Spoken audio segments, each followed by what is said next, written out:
You wanted the best. You've got the best podcast. The hottest podcast in the world. The Chris Voss Show, the preeminent podcast with guests so smart you may experience serious brain bleed. The CEOs, authors, thought leaders, visionaries, and motivators. Get ready. Strap yourself in. Keep your hands, arms, and legs inside the vehicle at all times, because you're about to go on a monster education roller coaster with your brain. Now, here's your host, Chris Voss. I'm Chris Voss here from the ChrisVossShow.com. There you go, ladies and gentlemen. Look at the big show. We certainly appreciate it. Thanks for tuning in. As always, the Chris Voss Show is the family that loves you, but doesn't judge you, at least not as harshly as the other members of the family. The Chris Voss Show is an open family for everybody. Unless you're evil, then we don't like you as much and we put you in a corner. But, we bring the greatest authors, the greatest minds on the show, the people to share with you stories of life and enrich your soul, your mind, your body, and you just walk around with the Chris Voss Show glow all day long. I like the beautifulness that come with it. The Chris Voss Show glow. And people just wonder, they're like, how are you so amazing? You're like, I listened to the Chris Voss Show for the last 16 years. Well, we have an amazing young man on the show today. We're going to be talking about his insights, what he does, and how he can help make your life better as well. Mitch Carson is joining us on the show today, and he's done an amazing amount of things. For the past 30 years, he's helped hundreds of speakers, authors, coaches, consultants, and business owners worldwide land TV and radio interviews, boosting their credibility instantly and aiding them to charge premium prices for their products and services. He's a television show host on NBC Channel 3 Las Vegas. He knows what it has done for him and his clients. And NBC. Sorry, I had to do the Howard Stern there. Mitch is also a celebrated professional speaker and closer who's spoken on stages in 63 countries and produced over 2,000 live events in 19 countries. He's been Home Shopping Network pitchman who knows how to sell anything and craft a unique message around any product, person, or event. Lastly, he's a published author with John Wiley & Sons, and his books have been published in 6 languages. Welcome to the show, Mitchell. How are you? Great. I haven't been accused of being young in quite some time, so I'll send you a Christmas gift early. There you go. That's why I do it, for the Christmas gifts. So, Mitch, give us your .coms. Where do you want people to follow you on the interwebs? They can go to mitchcarson.com, and they can also, as a bonus of attending this podcast, live streaming podcast with Chris Voss and Mitch, they can get a free 30-minute media update on where they want to go with their media plan. And that's at getinterviewedguaranteed.com/meet with Mitch. And that is in the chat section. I don't know if all the listeners can see it, but you can. There you go. So, Mitch, give us a 30,000 overview of your project that we're going to be promoting today. And maybe just, in your words, more of what you do. I've been a seminar promoter for a number of years. And one of the things that I found was there are tons of content experts, people who are great at their particular niche, but they have no backing. They needed packaging. And I liken it to, you're about to engage yourself. So John is going up to Becky. No, I'm going to use Chris. Chris is going to Becky, his lifelong love, and gets down on one knee, is going to propose to Becky, and he's got this 1-carat ring wrapped in a Target bag. What is the reaction Becky's going to give Chris with this proposal? And that's what I found. A lot of speakers were marketed just like everybody else in a sea of mediocrity. So what I do for speakers, authors, coaches, and consultants, and in cases of CEOs who want to differentiate themselves in the market, I, through a strategic plan, lay out a way for them to then get back down on one knee. Imagine this again, Chris. You're begging Becky, but this time the box is wrapped in Tiffany blue and white paper. Your reaction is going to be a resounding yes. She wants to buy Chris, and they want to buy the speaker who is wrapped properly. If they've been interviewed on the Chris Voss Show, if they've been on my show, The Amazing Authorities, if they've been on Fox 5, if they've been on NBC, CBS, ABC, a variety of radio shows, newspapers, magazines, Entrepreneur Magazine, they can charge premium prices because they're justified to do so. There you go. It's a value of your brand, right? Or something Correct. along those lines? 100%. How are you packaged? What are you wrapped in? What kind of package? And is it plain wrap paper, Target paper, which is an upsell from newspaper and how I used to wrap my books as a kid? Or you go all the way up to Tiffany paper. That changes resounding the perception that people have of you. I'm just wearing my Chippendale thong right now. Does that count? I knew it. I knew it was red and you were hiding it. I mean, you showed it at the halfway point. I understand. That's how I get all the dollar bills, y'all. Okay. That's why I live in Vegas. I do my Chippendales work there on the side. You can find more about that on my OnlyFans. Anyway, I knew it. So tell us more about yourself. What was your upbringing? What got you into this field? You've talked about all the speaking you've done, all the books you've written, just all these amazing stories. And I know you've done some things with some amazing people. Tell us how you grew up and what influenced you and motivated you to get into the field you're in. I will be totally transparent because at my young age of 63, I have nothing to lose. I don't hide behind pretenses. I was an only child. Both parents died when I was 22, 5 weeks apart. Wow. I started drinking excessively. And then after a year of doing that and some other things that were prescription based, I decided to stop. And I decided to change my life. And I had never spoken publicly at that point, was actually quite an introverted, shy person, bit of a bookworm. And through recovery, I learned in order to keep what I had been given through the love of others, I started to share about my experience with other people and what I had gone through so they could recover. And therein lies my story of my short version of why I do what I do, because I started speaking about it. And then after a while, someone in an audience said, "Hey, Mitch, have you ever considered doing this professionally?" And I said, "No, I do it for free to help other people. How would you like to get paid to do it?" I got invited on a first-class ticket from LA, where I grew up, to Seattle, spoke there to a group of mortgage brokers. And this was quite a few years ago, and 35 years ago. And I did very well. Sold $80,000 worth of advertising. I owned an advertising agency back then. Oh, wow. A promotional product started out, and then realized, okay, this works. One-to-many selling versus one-to-one.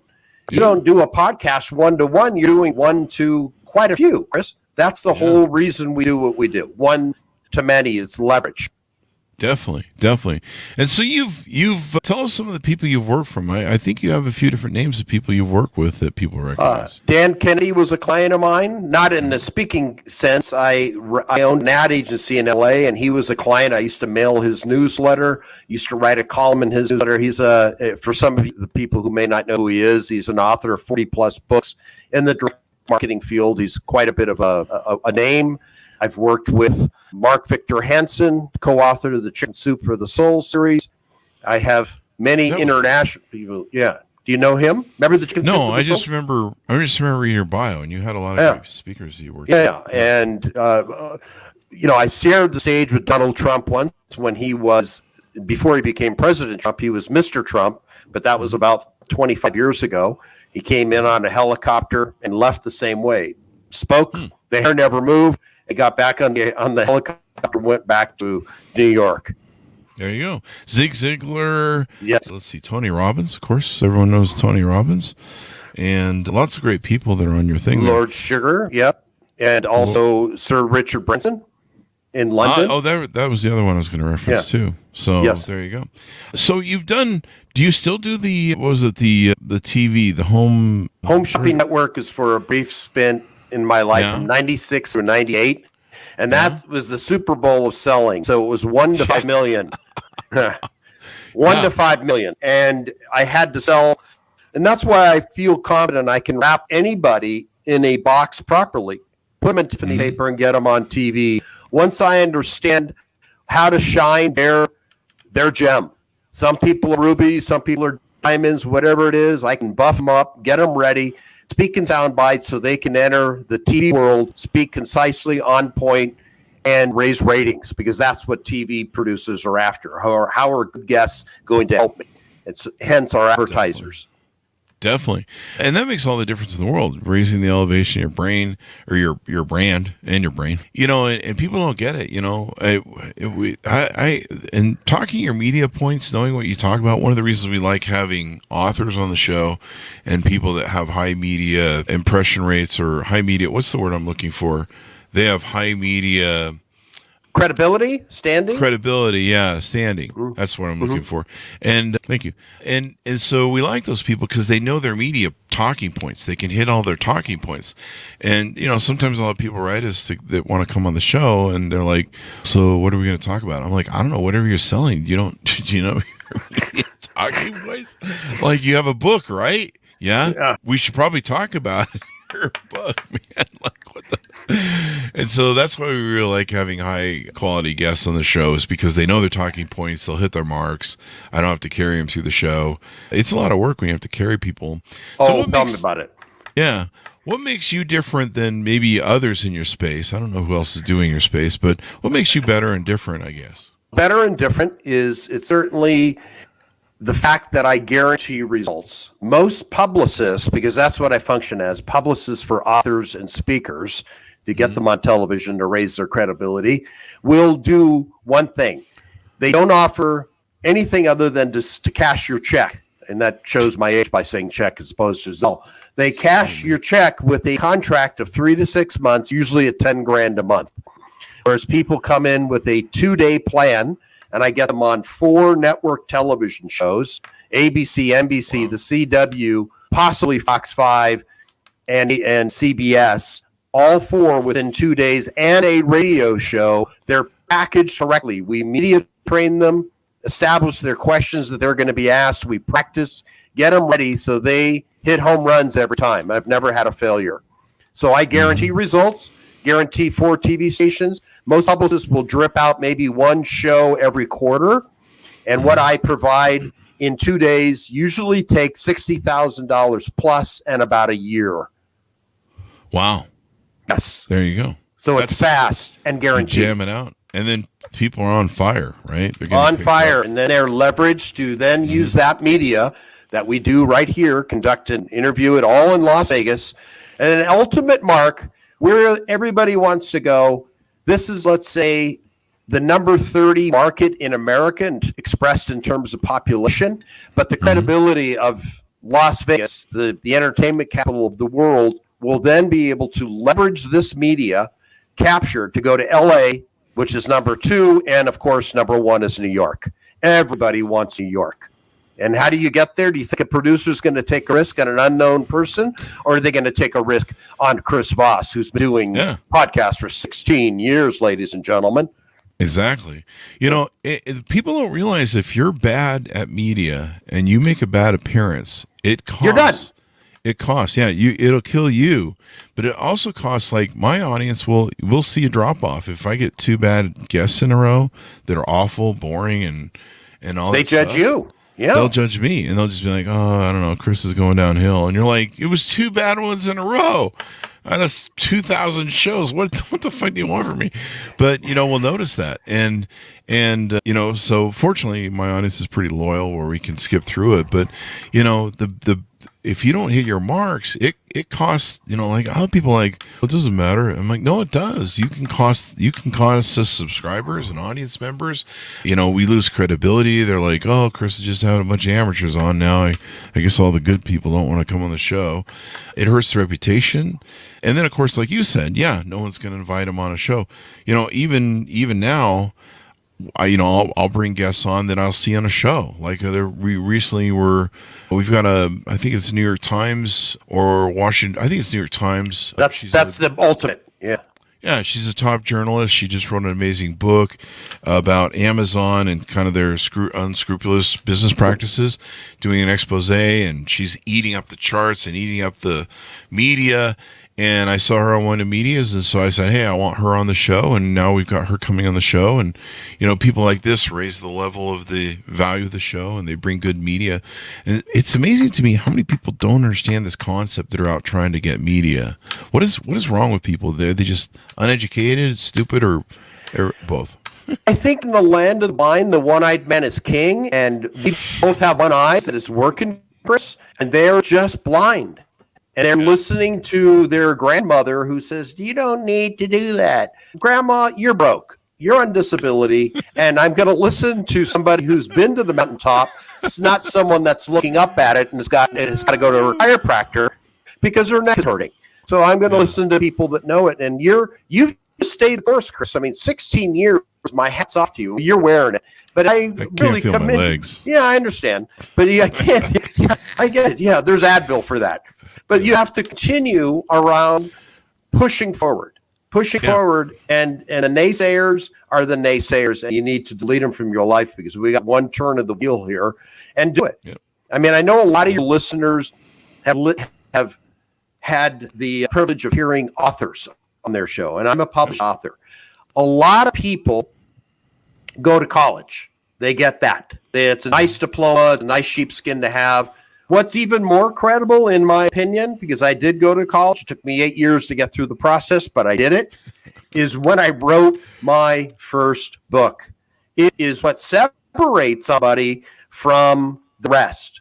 A lot of people have BA or the BS for bullshit, but then to go to the next level to get an MBA, then to become a published author, potentially, that is a big deal. I mean, you've had how many authors on your shows? Oh my gosh. And they are different. They're usually the super achievers, the people that don't listen, wear Teflon around their brains. So when people try to throw negativity at them, it just slides off.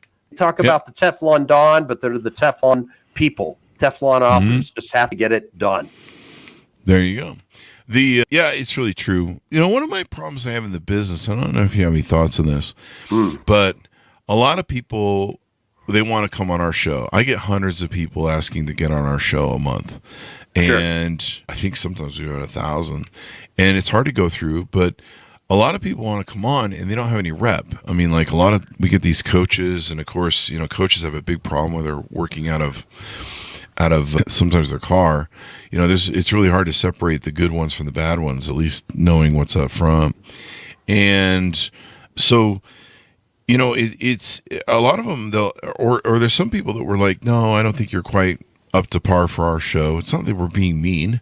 It's just that we don't figure you can bring a good game. You know, sometimes I'll go watch their videos and I'm like, this person is awful on media and they're just going to kill the show. And so we'll say no. And they'll get upset, and they'll be like, I've been on 100 podcasts.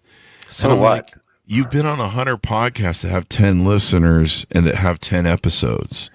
You know, they have the same amount of episodes as listeners. You know, I don't go on podcasts unless they have 300 to 500 episodes. I just don't bother because I know how these work. I mean, unless it's like some celebrity or something like that, or, you know, some show that's run by, you know, some high-end thing. Joe Rogan podcast or something. Yeah, like Joe Rogan, or, you know, who's the Entrepreneur on Fire. Yeah. You know, something like that. But I mean, they've got thousands of shows under the belt. But, you know, for the most part, I just kind of look and, you know, most shows don't make it past the first 25 shows. I mean, I think it's 120%, it's 99%. Basically, the stats are the first 80% of podcasts don't make it past episode 7. The 20% that survive, 80% of that 20% won't survive by episode 25. It's a zombie town of podcasting out there. So I have all these people who come on and they're like, I've been on 100 shows, and I'll go look at the shows and I'm like, there's only 10 people listening to that, man. If anybody, I think the mom is only listening to that show, but they all think they're media fucking savvy because they've got on 100 shit shows. What are your thoughts on that? You know, I got a lot of thoughts. I mean, thank you for bringing that up. There is a major difference between, and this isn't, I mean, I just met you, but being on your show to be accepted because you vet people, you have to manage your personal brand. It's imperative. That's what feeds you and your family. You've got to manage this, and you have to look at people. We can only judge a book by its cover. Literally. You don't know what's inside until they go live, until the light turns on and says, we are live, and we're 20 minutes in. We don't know what's going on until then. And you have to look at how they're packaged. Have they taken the time to have a filled out LinkedIn profile? If they're an author, they better have a LinkedIn profile. They better have a YouTube channel. At minimum, those two. Are they on Facebook? Are they showing photos of them drinking alcohol and slapping butts? Or are they, being somewhat credible? It depends on where you are and what kind of people you're attracting, but they have to look the part. Yeah, you got to look professional. Like I saw your one sheet, I think they call it, and your rep. I didn't really have to go look at your videos. I just saw your rep, and I'm like, he wouldn't be on stages with these people if he didn't have the chops. Correct. And that was it. But, like I said, I sometimes if I'm not sure about somebody, I'm like, they seem like they know what they're doing. And I'll go look at YouTube videos, and they're just awful. But I have so many arguments with people over this that, like, Chris, I have all these shows I've been on. And I'm like, yeah, I went and checked the shows. There's no one listening to that. You're just wasting, I'll tell people, you're wasting your time. How much is your time worth an hour? $400 an hour, $200 an hour? How much is your time worth an hour? Okay, so you just wasted an hour going on a show that has 6 listeners. Does that sound like it's, and you're not going to get any business from that. It's quantity versus quality, isn't it? Yeah. And so it's just insane to me, but they actually think that they're doing something. What's that old thing about activity doesn't equal progress? You could just be spinning your wheels. Yeah, the hamster on the wheel, and it's quality. I got pitched earlier today by a company. You may know them, but I'll leave their name out. Who says, for $20,000, I'll put you on 15 perfectly matched podcasts for you. I thought, wow, 20 grand? And I just swallowed. I thought, okay, one of them will include, possibly Entrepreneur on Fire. They might know connections there. Yeah, of course it is. John Lee Dumas. He's certainly big. He charges $4,000 to get on his show, supposedly. Does he really? Wow. That's why it was mentioned. I don't know how true that is. Maybe that's just raise our prices. Yeah, sticker shock. Yeah, but it was interesting. So they have maybe that's their price vetting, because people who are broke probably don't have a well-developed media profile. And they, like you mentioned, the coach that lives in his car. Yeah, he's starting out. I mean, we all start out. Dude, some of us have more humble beginnings than others. It's fine. But, the other thing is I don't want to platform somebody who's not good at what they do. No. And I'm not being an asshole. But maybe I'm being an asshole. But I don't want to sell someone to my audience that's going to, kind of rip them off. Maybe not intentionally, but rip them off at not being good at what they do. And I think it's my responsibility to not platform people that are awful. Somebody always asks me why I don't have certain political people on the show. We've had governors and Congress people and stuff, but we have the ones that are mentally stable. And they're like, why don't you have the other guys on the show? They make for such great shows. And I'm like, no, I'm not platforming that ugliness, that toxicity. That's not my show. And there's plenty of other outlets for them, but I'm not getting that shit on me.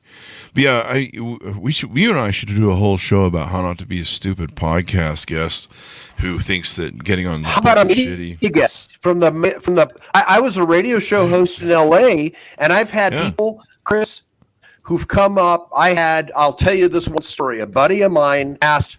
I had a show on CBS Radio in L.A. 97.1. This is 20 plus years ago. He married this new hot blonde. She was 5'11". She walked into a room. The whole room would shift and look at her because she had purchased huge ones.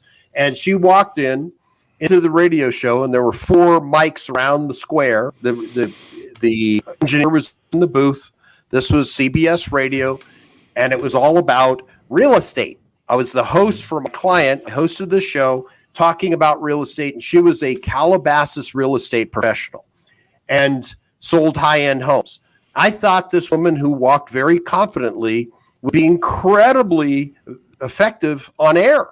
But when that red light turned on and said on air, she turned into a weeping child. She imploded. Think of the Wicked Witch from the West, where the water went on, I'm dying, I'm melting. That's what happened in Wizard of Oz. Yeah, I'm melting.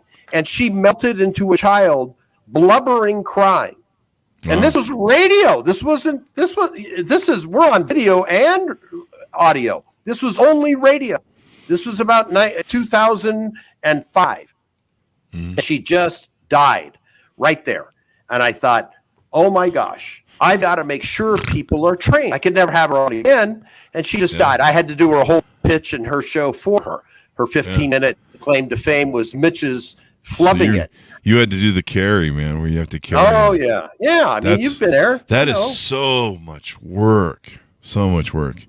So let's tie this into what you do now. You help people get gigs on real places that actually have more than 5 viewers. Tell us more about that. Let's just say if I were to get them on CBS on my show, which has live viewers, 4,000 to 5,000 people. Now, as you know, you live in Vegas part-time. It's a 24/7 city. This is a unique city. So you have viewers literally 24/7 because of the gaming industry. People are watching this. They might be sitting in casinos. They might be sitting at home. It might be an early riser. It's a 24/7 city. So we have on each channel 4,000, 6,000 active live viewers. Clients of mine have come through here and have picked up clients. Is it a guarantee? No. But what I do guarantee is exposure in a professional studio. Like when you walk in to ABC television, the Morning Blend show here over on, what street is it on? Oh, I'm blanking. But anyway, it's over here in Vegas. And you walk in, there are two professional hosts dressed to the nines, male, female. They work together and they are scripted. They're ready. We've already answered all the questions in advance. You've got all of it prepared. And I've already gone through what they're going to ask, how to answer with the client. So they walk in prepared. You can't wing it. Yeah. Winging it is failure. You can wing it. I can wing it because we've got years of experience. Oh, yeah. Most people, if you're a first timer to live TV, you wing it. That's a recipe for disaster and embarrassment for me and a disaster for me because I can't bring guests back. I am, as a publicist, I am evaluated based on the quality of my guests. If I refer somebody to the Chris Voss Show, I can guarantee you they've been trained already, and they will be effective guests. Yes, I can refer quality. I've yelled at a few publicists over. I'm sure you have, but this would be, you're very easygoing and relaxed as a host. Yeah. You're very comfortable in your role. You're not constricted by a 4-minute rule with somebody in your ear when they're in studio because they got to cut the commercial right away. You may have commercials in your show. I don't know what your arrangement is. But on TV, it's faster. It's all about money. Boom, boom, they got to get, boom, boom, boom. Even when I have my radio show, it was an hour-long show. 37 minutes of it was actual content. The rest was paid advertisers under contract nationwide with CBS. It was Clear Channel back then. It was all part of that conglomerate, and they had plugged-in ads. It had to be inserted no matter what. They would just cut you off. You know when you're going to be cut off. Okay, 30 seconds. Boom, right to ad. It's money. It's a business. Wrap that shit, man. Wrap it. Wrap it up. Wrap it up. So, the quality of guests is very important. I'm just curious, what have you seen as good quality guests? I mean, we get the people that come from Simon Schuster, Penguin Random House, all the hottest book authors coming off the shelves, and those people are usually trained by someone at their firm, usually, and the top people like yourself that are speakers, CEOs usually come on and do well. But yeah, we really like the book authors because they've spent 10,000 hours, million hours, whatever, writing a book. They should know their chops. Although I've had some surprises I've had some authors blank on the show. They'll be like, "It says here on the book you have the top 5 things for how to be successful in this. Give us a tease out on those," and they'll blank, and they're just. I'm like, dude, you wrote this book. You spent hundreds of hours in editing, but it happens. I mean, I blank on the show. Ghostwriter. Oh, that explains what that was. Now it's all making sense. Wow. Ghostwriter. They just wanted to fish. That explains that story.